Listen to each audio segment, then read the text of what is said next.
नमस्कार मित्रों, आप सभी का स्वागत है आपके अपने चैनल कथा साहित्य दर्पण में, जहां पर महत्वपूर्ण कहानियों की श्रृंखला के अंतर्गत आज हम लोग सुनेंगे जयशंकर प्रसाद जी की लिखी हुई एक बहुचर्चित प्रसिद्ध कहानी रसिया बालम।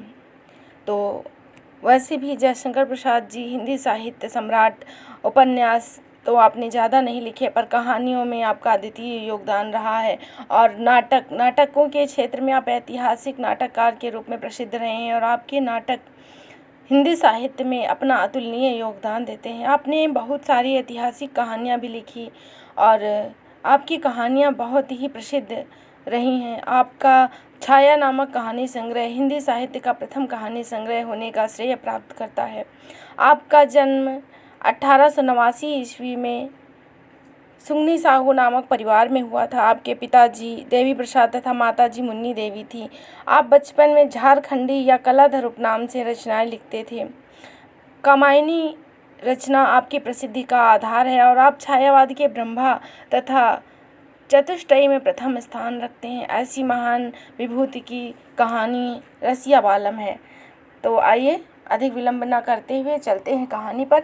और कहानी पर पहुंचने से पहले आप लोगों से एक अनुरोध है कि आप हमारे चैनल को अवश्य ही सब्सक्राइब कर लें, क्योंकि हमारे चैनल पर विभिन्न पाठ्यक्रमों से लगी हुई बहुत ही महत्वपूर्ण कहानियों का संकलन प्रस्तुत किया गया है। चाहे यूजीसी नेट हो, असिस्टेंट प्रोफेसर की कहानियाँ हों या अन्य विभिन्न पाठ्यक्रमों में लगी हुई महत्वपूर्ण कहानियाँ हों, सभी हमारे चैनल पर आपको मिल जाएंगी। तो आइए चलते हैं कहानी पर। रसिया बालम।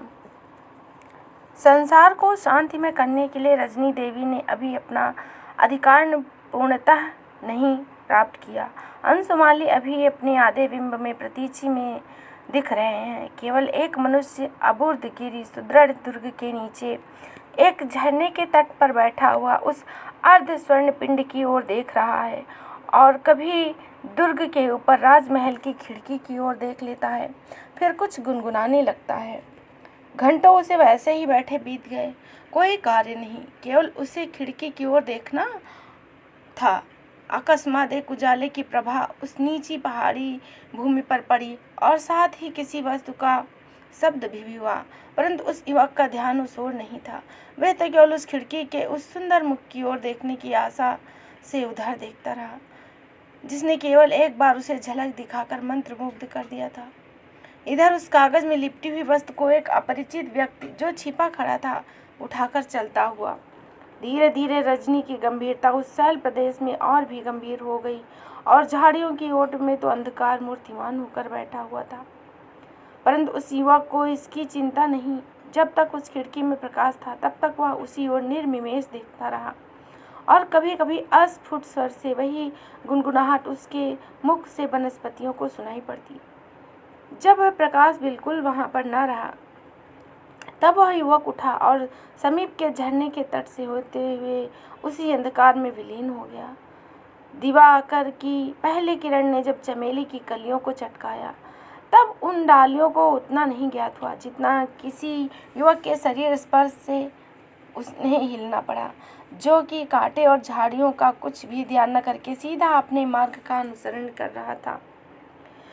वह युवक फिर उसी खिड़की के सामने पहुंचा और जाकर अपने पूर्व परिचित शिलाखंड पर बैठ गया और पुनः वही क्रिया आरंभ हुई। धीरे धीरे एक सैनिक पुरुष ने आकर इस युवक के कंधे पर अपना हाथ रखा। युवक चौंक उठा और क्रोधित होकर बोला, तुम कौन हो?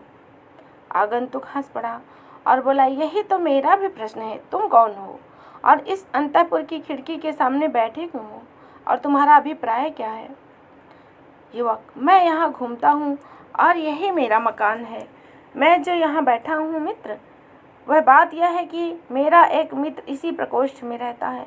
मैं कभी कभी उसका दर्शन पा जाता हूँ और अपने चित्त को प्रसन्न करता हूँ। सैनिक, पर मित्र, तुम नहीं जानते कि यह राजकीय अंतःपुर है। तुम्हें ऐसे देखकर तुम्हारी क्या दशा हो सकती है और महाराज तुम्हें क्या समझेंगे? युवक, जो कुछ हो, मेरा कुछ असत अभिप्राय नहीं है। मैं तो केवल सुंदर रूप का दर्शन ही निरंतर चाहता हूँ और यदि महाराज पूछे तो यही कहूँगा। सैनिक, तुम जिसे देखते हो वह स्वयं राजकुमारी है और तुम्हें कभी नहीं चाहती, अतएव तुम्हारा यह प्रयास व्यर्थ है। युवक, क्या वह राजकुमारी है? तो चिंता क्या, मुझे तो केवल देखना है, मैं बैठे बैठे देखा करूँगा। पर तुम्हें यह कैसे मालूम कि वह मुझे नहीं चाहती? सैनिक, प्रमाण चाहते हो? एक पत्र देकर, यह देखो। युवक उसे लेकर पढ़ता है। उसमें लिखा था, युवक, तुम क्यों अपना समय व्यर्थ व्यतीत करते हो? मैं तुमसे कदापि नहीं मिल सकती। क्यों महीनों यहाँ बैठे बैठे अपना शरीर नष्ट कर रहे हो? मुझे तुम्हारी अवस्था देखकर दया आती है, अतः तुमको सचेत कर रही हूँ। फिर यहाँ कभी मत बैठना, वही जिसे तुम देखा करते हो। युवक कुछ देर के लिए स्तंभित हो गया। सैनिक सामने खड़ा था। अकस्मात युवक उठकर खड़ा हो गया और सैनिक का हाथ पकड़कर बोला, मित्र, तुम हमारा कुछ उपकार कर सकते हो, यदि तो कुछ विशेष परिश्रम न होगा। सैनिक ने कहा, कहो, क्या है? यदि हो सकेगा तो अवश्य कर दूंगा। तत्काल उस युवक ने अपनी उंगली एक पत्थर से कुचल दी और अपने फटे वस्त्र में से एक टुकड़ा फाड़कर तिनका लेकर उसी रक्त के टुकड़े से कुछ लिखा और सैनिक के हाथ में देकर कहा, यदि हम न रहे तो इसको उस निष्ठुर के हाथ में देना, बस और कुछ नहीं। इतना कह युवक ने पहाड़ी से कूदना चाहा, पर सैनिक ने उसे पकड़ लिया और कहा, रसिया, ठहरो। युवक अवाक हो गया, क्योंकि अब 5 प्रहरी सैनिकों के सामने सिर झुकाए खड़े थे और पूर्व सैनिक स्वयं अबुद्धगिर के महाराज थे। महाराज आगे हुए और सैनिकों के बीच में रसिया। सब सिंहद्वार की ओर चले। किले के भीतर पहुंचकर रसिया को साथ में लिए हुए महाराज एक प्रकोष्ठ में पहुंचे। महाराज ने प्रहरी को आज्ञा दी कि महारानी और राजकुमारी को बुला लाएं। वह प्रणाम करते हुए चला गया। महाराज, क्यों बलवंत सिंह, तुमने अपनी यह दशा क्यों बना रखी है? रसिया चौंककर, महाराज को मेरा नाम कैसे ज्ञात हुआ? महाराज बलवंत, मैं बचपन से तुम्हें जानता हूँ और तुम्हारे पूर्व पुरुषों को भी जानता हूँ। रसिया चुप हो गया। इतने में महारानी भी राजकुमारी को साथ लिए आ पहुंची। महारानी ने प्रणाम कर पूछा, क्या आज्ञा है? महाराज, बैठो, कुछ विशेष बात है, सुनो और ध्यान से इसका उत्तर दो। यह युवक जो तुम्हारे सामने बैठा है एक उत्तम क्षत्रिय कुल का है और मैं इसे जानता हूँ। यह हमारी राजकुमारी के प्रणय का भिखारी है। मेरी इच्छा है कि इसके साथ उसका ब्याह हो जाए। राजकुमारी, जिसने अभी तक आते ही युवक को देख लिया था और संकुचित होकर इस समय महारानी के पीछे खड़ी थी, यह सुनकर और भी संकुचित हुई। पर महारानी का मुख क्रोध से लाल हो गया। वह कड़े स्वर में बोली, क्या आप खोजते खोजते मेरी कुसुम कुमारी कन्या के लिए यही वर लाए हैं? वाह, अच्छा जोड़ा मिलाया है। कंगाल और उसके लिए निधि अंदर और उसके गले में हार। भला यह भी कहीं संभव है? आप शीघ्र ही अपने भ्रांति रोग की औषध कर डालिए। यह भी कैसा परिहास है? कन्या से चलो बेटी यहाँ से। महाराज, नहीं, ठहरो और सुनो। यह स्थिर हो चुका है कि राजकुमारी का ब्याह बलवंत से होगा। तुम इसे परिहास मत जानो। अब जो महारानी ने महाराज के मुख की ओर देखा तो वह दृढ़ प्रतिज्ञ दिखाई पड़े। निदान विचलित हो महारानी ने कहा, अच्छा, मैं भी प्रस्तुत हो जाऊंगी, इस शर्त पर कि जब यह पुरुष अपने बाहुबल से उस झरने के समीप से नीचे तक एक पहाड़ी रास्ता काट कर बना ले। उसके लिए समय अभी से केवल प्रातः काल तक का देती हूँ। जब तक कुक्कुट का स्वर न सुनाई पड़े तब मैं अवश्य राजकुमारी का ब्याह इसी से कर दूंगी। महाराज ने युवक की ओर देखा जो निस्तब्ध बैठा हुआ था, सुन रहा था। वह उसी क्षण उठा और बोला, मैं प्रस्तुत हूँ, पर कुछ औजार मसालों के लिए थोड़े विष की आवश्यकता है। उसकी आज्ञा अनुसार सब वस्तुएं उसे मिल गई। वह शीघ्रता से उसी झरने के तट की ओर दौड़ा और एक विशाल शिलाखंड पर जा बैठा और उसे तोड़ने का उद्योग करने लगा, क्योंकि इसी के नीचे एक गुप्त पहाड़ी पथ था। निशा का अंधकार कानन प्रदेश में अपना पूरा अधिकार जमाए हुए है। प्रायः आधी रात बीत चुकी है, पर केवल उन अग्निस्फुलिंगों से कभी कभी थोड़ा सा जुगनू सा प्रकाश हो जाता है, जो कि रसिया के शस्त्र प्रहार से पत्थर में से निकल पड़ती हैं।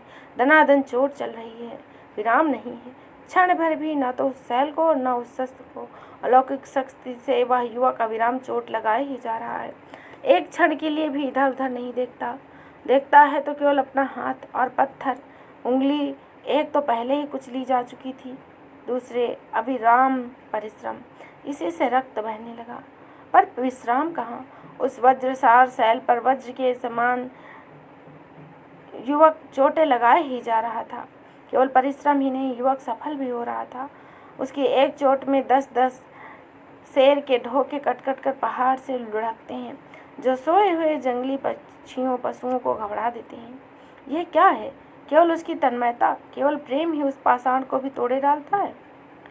फिर वही दनादन बराबर परिश्रम विराम नहीं। इधर खिड़की में से आलोक भी निकल रहा है और कभी एक मुखड़ा उस खिड़की से झाँक कर देख रहा है, पर युवक को कुछ ध्यान नहीं। वह अपना कार्य करता जा रहा है। अभी रात्रि के जाने के लिए पहर भर है। शीतल वायु उस कानन को शीतल कर रही है। अकस्मात तरुण को कुटकंठनाद सुनाई पड़ा। फिर कुछ नहीं, वह कानन एकाएक शून्य हो गया। न तो वह शब्द ही है, न तो पत्थरों से अग्निस्फुलिंग निकलते हैं। अकस्मात उस खिड़की में से एक सुंदर मुख निकला। उसने आलोक डालकर देखा कि रसिया एक पात्र हाथ में लिए है और कुछ कह रहा है। इसके उपरांत वह पात्र को पी गया और थोड़ी देर में उसी शिलाखंड पर गिर गया। यह देख उसके मुंह से भी एक हल्का सा चित्कार निकल गया। खिड़की बंद हो गई। फिर केवल अंधकार रह गया। प्रभात का मलय मारुत उस अबर्ध गिर के कानन में वैसी क्रीड़ा नहीं कर रहा था जैसी पहले करता था। दिवाकर की किरण भी कुछ प्रभात के मिस से मंद और मलिन हो रही थी। 100 के समय एक पुरुष खड़ा है। उसकी आंखों से अश्रुधारा बह रही है और वह कह रहा है, बलवंत, ऐसी शीघ्रता क्या थी जो तुमने ऐसा किया? यह अबुर्द गिर का प्रदेश तो कुछ समय में यह वृद्ध तुम्ही को दे देता और तुम उसमें चाहे जिस स्थान पर अच्छे पर्यटक पर्स होते। फिर ऐसे क्यों पड़े हो? यह तो तुम्हारी परीक्षा थी। यह तुमने क्या किया? इतने में एक सुंदर विमुक्त कुंतला, जो स्वयं राजकुमारी थी, दौड़ी हुई आई और उस शव को देखकर ठिठक गई। नत जानू हो उस पुरुष का जो महाराज थे और जिसे इस समय तक राजकुमारी पहचान न सकी थी। चरण धरकर बोली, महात्मन, क्या व्यक्ति ने जो यहाँ पड़ा है मुझे कुछ देने के लिए आपको दिया है या कुछ कहा है? महाराज ने चुपचाप अपने वस्त्र का एक टुकड़ा निकाल कर दे दिया। उस पर लाल अक्षरों में कुछ लिखा था। उस सुंदरी ने उसे देखा और देखकर कहा, कृपया आप ही पढ़ दीजिए। महाराज ने उसे पढ़ा। उसमें लिखा था, मैं नहीं जानता था कि तुम इतनी निठुर हो। आज तो मैं यहीं रहूँगा, पर याद रखना मैं तुमसे अवश्य मिलूँगा, क्योंकि मैं तुम्हें नित्य देखना चाहता हूँ और ऐसे स्थान से देखूँगा जहाँ कभी पलक गिरती ही नहीं। तुम्हारा दर्शनाभिलाषी रसिया।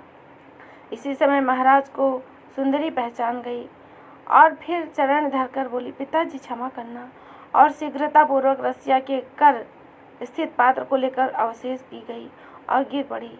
केवल उसके मुंह से इतना ही निकला, पिताजी क्षमा करना। महाराज देखते रह गए।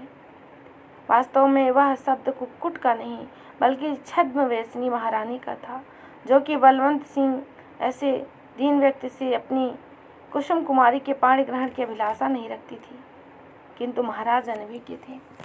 तो इस तरह आपने सुना जो कि जयशंकर प्रसाद जी की प्रसिद्ध कहानी रसिया बालम थी। वास्तव में हमें आशा नहीं, पूरी उम्मीद है कि आपको यह कहानी अवश्य ही पसंद आई होगी। तो पुनः आपके समक्ष हम फिर इसी तरह उपस्थित होंगे एक नई कहानी के साथ, एक नए महत्वपूर्ण तथ्य के साथ। तब तक के लिए धन्यवाद। और आशा है कि आप लोग अपने अध्ययन में व्यस्त होंगे और पढ़ाई में मस्त होंगे, और आप हमारे चैनल को अवश्य सब्सक्राइब करिए। कहानी पसंद आए तो इसे लाइक करिए, अपने मित्रों में शेयर करिए। तो फिर मिलेंगे आपको महत्वपूर्ण तथ्य के साथ उपस्थित होकर।